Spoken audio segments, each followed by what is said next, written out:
¿Qué tal, amigos y suscriptores de la audiencia? Continuamos, Humberto, con las reformas al derecho de familia que ya comenzamos en el episodio 1. Vamos a comenzar hoy día con una noticia bien curiosa que la estamos viendo aquí en el portal meganoticias.cl. Dice: si no es responsable con su hija, al menos con su país. Esto a propósito de una declaración que hace una ciudadana rusa a raíz de que Rusia enviará a la guerra a deudores de pensión alimenticia. Comenta Humberto Riveros. Hola Carlos, ¿cómo estás? Buenas a todos y a todos los visitantes y suscriptores de este programa. Claro, ocurre que dada la contingencia de la guerra en la que está Rusia con Ucrania, parece que encontraron un material humano, digamos, que puede ser reclutado sin que tenga muchas excusas, y este personal sería las personas que están con deudas de pensiones de alimentos. La idea es reclutarlos y que en definitiva el sueldo que se les paga por servir en la guerra se ocupe para pagar la deuda de pensión que tienen, que parece que en plata chilena no es poco, son como 3 millones de pesos haciendo la conversión. Esa es la remuneración que recibiría un soldado ruso, la remuneración promedio que recibe un soldado ruso. Esa es la remuneración de un soldado hoy día en acto de servicio en combate, digamos, en la guerra de Ucrania. Y que no tiene que ver con los gastos que él tenga en el desarrollo de la guerra, digamos. O sea, todo ese ingreso pasaría a...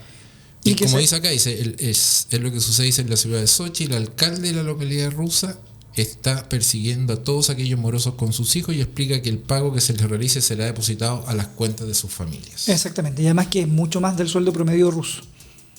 Creo que el doble incluso. El doble del sueldo promedio ruso. Curioso, bueno, aquí en Chile el apremio más extremo que podría existir. Se modificó la ley para hacerlo más rudo contra los deudores, pero no tanto. Claro, no tanto como para llegar a algo así. Tampoco estamos en un estado excepcional como el de guerra, donde es un estado de excepción legal, constitucional, también permite extremar más las medidas, y desde luego que yo creo que va a tener aplicación práctica. Ahora también tiene que tratarse de personas que estén aptas para la guerra, me imagino que tiene que haber algún... Claro, desde luego, pero la idea es que en el fondo se ocupe esa gente que no está cumpliendo con su familia para que, como dicen ahí, le cumplan por lo menos a la patria. Bueno, dejando esa noticia curiosa de lado, pero que está relacionada con nuestro tema. Es una noticia importante. Sigamos con las consecuencias de tener deuda de pensión de alimentos o estar en este registro de deudores del que ya hemos conversado. Bueno, a propósito de los apremios, a propósito de ver formas de obligarte a pagar la pensión que debes. Así es, y a propósito de eso se instaura en la norma una medida cautelar nueva de retención que dice relación con cuentas o instrumentos financieros o bancarios que pueda tener el titular de la deuda. Uno pudiese pensar que esto era muy obvio, o que inclusive en un procedimiento ejecutivo actual eso se pudiese perseguir, pero esto es un paso más, o un paso antes, si se quiere, en el sentido de que se quiere precaver una situación. Claro, lo que se establece ahora específicamente es la posibilidad de que el tribunal ordene durante, o más bien dicho, en cualquier momento de un juicio donde se esté ventilando un tema de pensión de alimentos, y para precaver el pago de estos alimentos, que se retengan dineros que estén en cuentas bancarias u otros instrumentos de inversión del alimentante. La idea es que esta persona no disponga de esos dineros, que no los saque y que en el fondo deje en indefensión a sus alimentarios y que después no tengan cómo cobrar esa deuda de alimentos. Ya, ahí está el carácter de cautelar de la medida, que es no necesariamente cuando se ha producido deuda, sino que es una prevención. Exactamente, una eventual prevención. Incumplimiento. También se le impone al empleador hacer retenciones a la hora de realizar despidos o terminar relaciones laborales. Claro, considerando que la regla hoy día es que la persona que está con un contrato de trabajo, la pensión sea retenida por el empleador, o sea, al momento de pagarle el sueldo y generar la liquidación, la parte que implica pago de pensión alimenticia, el mismo empleador la retiene y la paga en la cuenta que corresponda al Banco Estado donde se administran dineros de pensión de alimentos. Y si esa relación laboral se termina, entonces hoy día la ley le impone obligación al empleador de retener de esas indemnizaciones, que son la indemnización sustitutiva del aviso previo o la indemnización por año de servicio, a fin que de ese dinero se retenga lo necesario para pagar pensiones o deudas, pero particularmente pensiones antes que la deuda. En el caso de las indemnizaciones por aviso previo, retener la pensión que viene para el mes que sigue, y en las por año de servicio el porcentaje proporcional referido al sueldo que implique el total de la indemnización. Y para el caso de que esta indemnización fuera un monto importante, que signifique el pago de varios meses posibles de pensión, entonces eso cede a favor del alimentante, esos meses se darían entonces por pagado. Otra novedad, Humberto, que se establece es un procedimiento de pago con lo retenido, precisamente. Hay un apremio de retención, hay lo que la norma llama una investigación bajo reserva, hay órdenes que el tribunal va a poder dar a los bancos, órdenes que le va a poder dar a los bancos sin avisarle al deudor. Claro. Comenta Humberto Rivera. Gracias, Carlos Durán. Como habíamos dicho al principio de la conversación, existen apremios, o sea, la ley dispone mecanismos que tienen por objetivo generar la voluntad de pago, de los cuales el más conocido es el arresto nocturno, también está el arraigo, que es la prohibición de que la persona salga del territorio nacional, y también existen otros apremios como son la retención de la devolución de impuestos, es que corresponde, que se le ordena a la Tesorería General de la República, la suspensión de la licencia de conducir hasta por 6 meses respecto de este deudor, y aparece ahora una nueva forma de apremio, ¿ya?, que será la retención de fondos que tenga el alimentante en bancos o en instrumentos financieros o de inversión, ¿ya? Que no es lo mismo que la medida cautelar de... No, la otra medida es preventiva, y esta medida se dicta cuando ya existe hay deuda. Una deuda. Basta que exista una deuda, o sea, una cuota vencida, para que ya se puedan generar alguna de estas medidas de apremio. ¿Un mes no pagado? Con un mes no pagado ya es suficiente. Y ojo, porque esta retención de fondos se puede ordenar respecto incluso de alguien que no esté inscrito en el Registro Nacional de Deudores, ¿ya?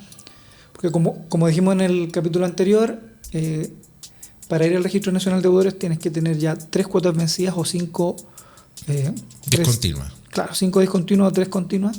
En este caso basta 1 o 2 y ya es suficiente para que se ordene la retención. ¿Y esto de la investigación bajo reserva tiene un sentido lógico? Porque el tribunal va a tener, o tiene la facultad ahora, de indagar. Claro.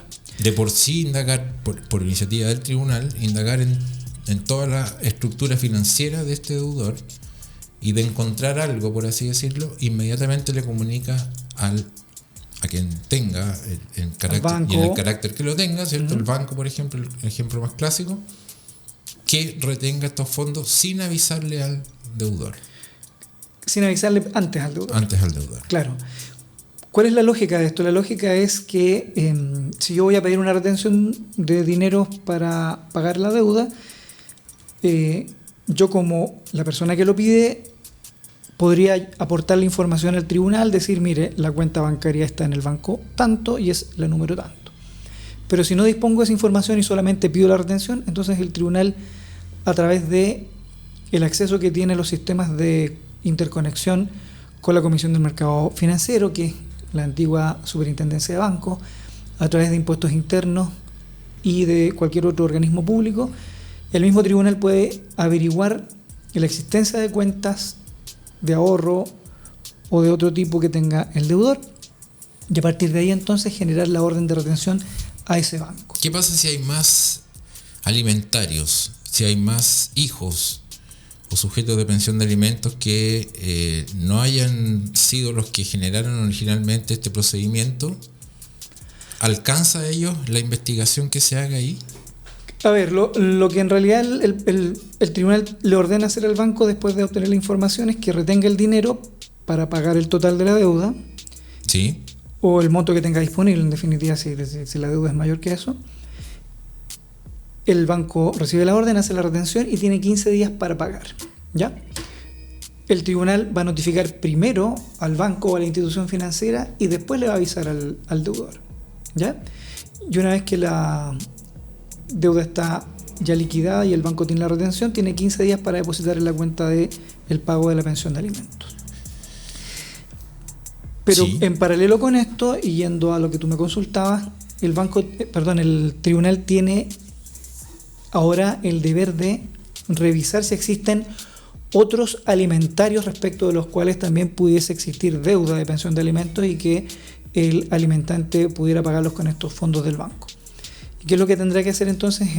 El tribunal ordenará que este monto que la persona tiene en la cuenta finalmente se distribuya entre estos alimentarios. Entre todos los titulares que tienen una deuda activa. Así es, entonces poniendo un ejemplo, si este deudor tiene 4 hijos distintos y solamente uno pidió la retención, entonces el banco hace la retención por orden del tribunal, pero el tribunal tendrá que hacer efectiva este pago de deuda para los 4 hijos, haciendo una distribución o un prorrateo, como dice la ley, entre todos ellos. Otra novedad, Humberto, es relacionada con las AFP. Uh-huh. Conocimos en el último tiempo la efectividad que tuvo la ley que permitió retener fondos de pensión a deudores de pensiones de alimentos. Los tribunales pudieron esas platas ir a dar a las cuentas de deudas y se cubrió mucha pensión de alimentos, se logró cubrir muchas pensiones de alimentos impagas con este mecanismo. De alguna manera este mecanismo llegó para quedarse y con algunas salvedades dependiendo de los rangos de edad, básicamente. O sea, lo que quede para jubilar son los porcentajes de lo intocable o tocable que se torna este fondo de pensiones. Claro, también hay que agregar ahí que este procedimiento de ir sobre los fondos de pensiones es extraordinario, ¿ya? ¿En qué sentido extraordinario? Se plantea la hipótesis de que hubiesen 3 pensiones adeudadas, sean continuas o discontinuas, y que además el alimentante no tenga fondos en cuentas bancarias o instrumentos financieros. Ya, o sea, el mecanismo anterior no es aplicable o es insuficiente, entonces ahora pasamos a el tema de tratar de obtener el pago por la vía de ocupar los fondos que están en la cuenta de capitalización individual del deudor. O sea, va a ser de ocurrente aplicación, porque es de toda lógica que si hay una deuda de alimentos no haya fondos en otros lugares, y lo más probable es que haya más de 3 meses atrasados y por lo tanto... En lo que habitualmente se ve, claro, muchas veces los deudores acumulan mucho más de 3 meses. Ahora, ¿cuánto del fondo se puede tocar para efectos de pagarse de pensiones de alimentos adeudadas? Ahí la ley establece unos tramos que tienen relación con el tiempo que a ti te falta por jubilar, y a partir de ello ponen el límite. Bueno, tenemos que plantear el punto respecto de que el hombre jubila, según la ley actual, a los 65 años y la mujer a los 60, ¿ya? Teniendo eso presente, la ley dice que si usted está a 15 años o menos de cumplir la edad de jubilación y tiene deuda, entonces el tope máximo de retención es hasta el 50% de los recursos que tenga en su fondo de pensiones, ¿ya? En el caso de que usted... O sea, ese es el fondo más intocable. Ese es el fondo más intocable. El 50% que hay a disposición. Cuando estás más cerca de jubilar. De ahí del 50% nos pasamos al... Luego nos pasamos al 80%, que es el tope. O sea, el 80% del tope del fondo será tocable. ¿Cuándo? Cuando estás a más de 15 años de jubilar, pero menos de 30. Y luego pasamos al siguiente tramo. Y el otro tramo, que es el más lejano de la jubilación, que es cuando estás a más de 30 años. Ahí están... ¿Cuánto porcentaje del fondo está disponible para pensión? Ahí se puede tocar hasta el 90% de los recursos acumulados. Hasta el 90%.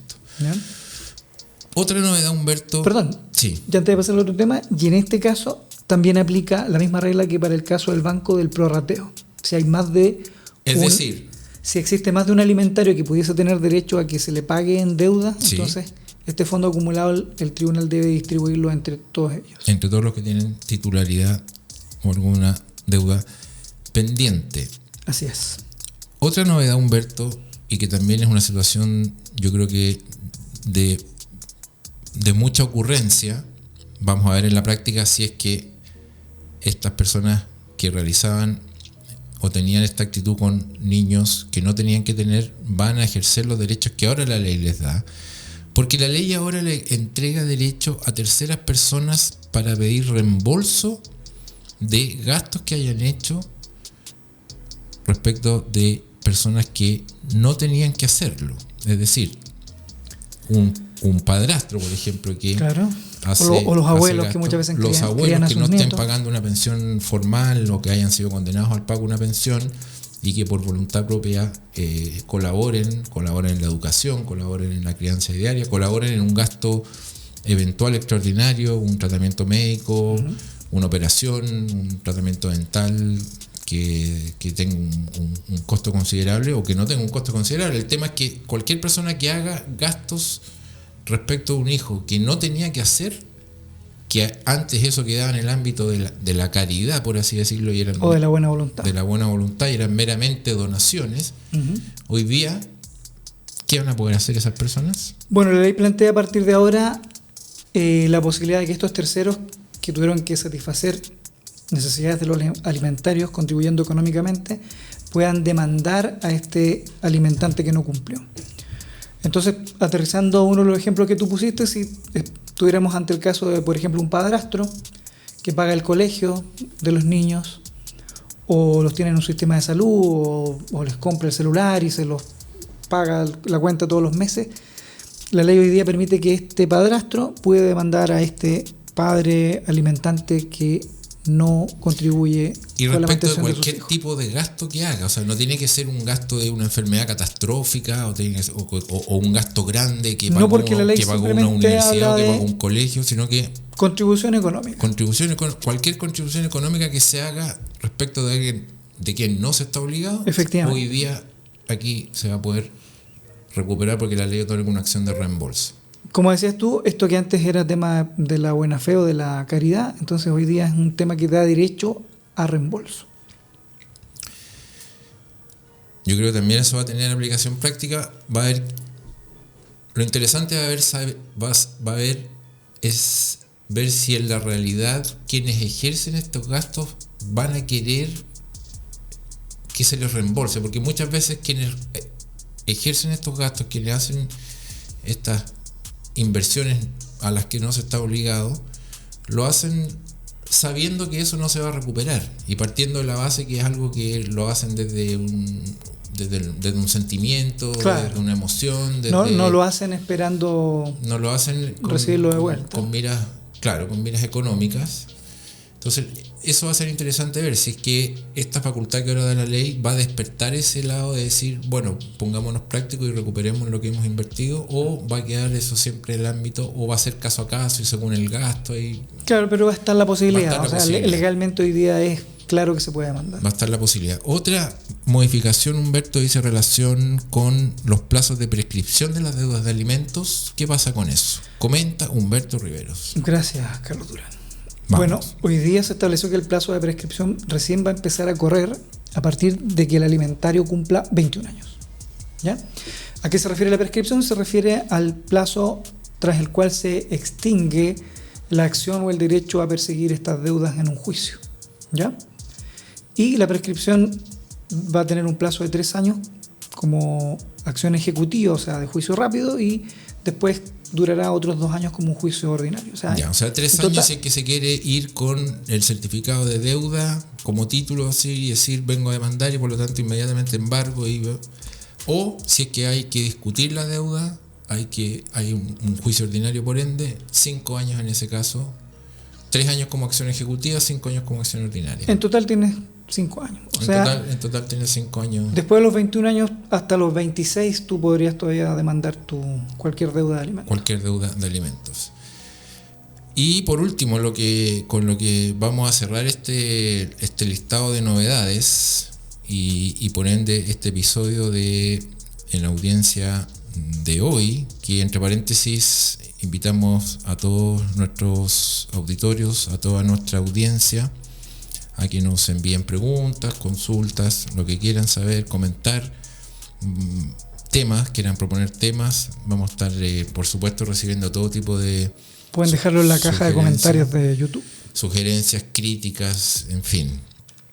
Estamos para eso, de alguna manera. En este último grupo de novedades, quiero destacar, Humberto, la creación de, por una parte, una figura que explicita un tipo de violencia económica y por otra parte la creación de una figura penal que eleva a la categoría de delito ciertas conductas relacionadas con los aspectos económicos, y a este delito se le